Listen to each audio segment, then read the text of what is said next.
Demands, demands, demands. Are we expecting way too much out of Xbox for this E3? What's going on, everybody? It's Centurion1307 with legionofgamer.com with a piece of fresh content. Is the demands that the entire world is making a little out of hand when it comes to Xbox and their E3? Like, let's face it, if it wasn't for Xbox right now, would there even be an E3 worth tuning into? People have stated in the past that Microsoft and Xbox have abandoned their fans of the platform. How is that even possible when they are the only ones with a major stage presence at this year's E3?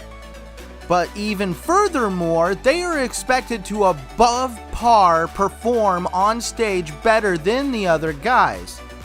For starters, I don't see them cramming everybody into a dingy tent just to watch a flute and a banjo player perform.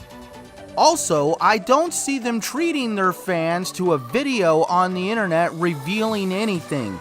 Instead, they would like to join their fans and fans of other gaming consoles at the Microsoft Theater in Los Angeles to embrace them all. Instead of being happy that Microsoft is still there to support their fans, we're starting to see ransom and demand letters coming from everywhere stating that there better be this, there better be that, otherwise we're gonna criticize the hell out of you. Like, I cannot name how many articles I've seen on the internet recently that say what we're expecting out of Xbox. How about what you're expecting out of the other guys? Because you're not getting nothing from them. Expect nothing. Zero. Zip. Nada. Yes, we're going to see a couple of titles from last year's E3, just like the E3 before that and the E3 before that, and so on and so forth. It's what E3 does. I don't see people getting all bent out of shape when they watch television and see the same movie trailer over and over and over again every commercial break. We're gonna see titles that we've already seen from their first-party studios. Titles like Halo Infinite, Gears of War 5, Battletoads, Ori and the Blind Forest. But I am also looking forward to the multi-plat trailers that come out, because there's always new ones. And if I know Xbox and Phil Spencer, they always have something up their sleeve. Now, it may not be something that gets the presses rolling, but they always have something. Now, that does not mean that I will not expect them to produce anything. They don't get a grade A just for showing up. I am one of those, though, that are thankful that they are showing up and giving me a show to tune into. They have put themselves under the proverbial microscope by being the ones that are showing up. Every fan in the gaming world and every journalist in the gaming world is all going to be tuned in, watching them like a hawk.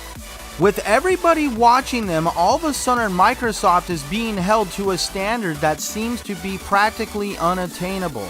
They are expected to appease everybody. Last time I checked, you can't appease everybody. That's how the world works.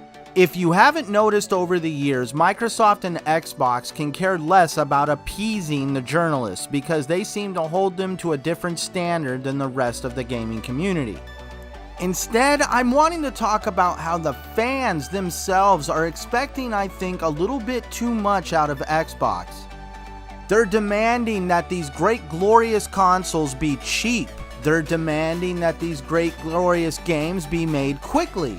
They're demanding that these games need to be what they want, when they want, otherwise they're not gonna like anything. I've heard certain demands like Fable or bust or Splinter Cell or bust. I am pleading for them to come out with another Fable game. If they don't, I'm still not gonna throw my Xbox out the window. E3 is also just not about the games, it's about the evolution of the gaming industry. Xbox is hoping to reveal multiple forms of new tech that are going to shape the way games are played. Microsoft may not exactly be the market share leader, but they are seeming to be the industry leader. Leaders in shaping the direction that gaming is going. That is being made very apparent recently when Sony is partnering up with Microsoft to use the Azure servers to help improve PS Now. They could simply stand back and watch that service fall flat on its face. Instead, they are keeping their integrity and bringing them into the fold and showing them how to improve their systems. This is all being done in part because Microsoft is shaping the way gaming is changing and more services want to go to this streaming platform. I understand and will admit that Microsoft and Xbox have stumbled and stepped in it a few times since the beginning of this generation. But they have made leaps and bounds and made up for it in stride by embracing the fans and listening to what they want. Just because you're sitting there saying, I didn't get what I want, well, they're trying, but they can't seem to give everything to everybody who has a want. This whole world revolves around money, and sometimes one idea won't make as much money as another. So please, let's not hold Xbox to too high of a standard, and let's enjoy the show and be happy that they're there to have a show. Tell me what you think down in the comments below, and if you enjoyed this video, please send me a subscribe and a like. Till next time, game hard out there.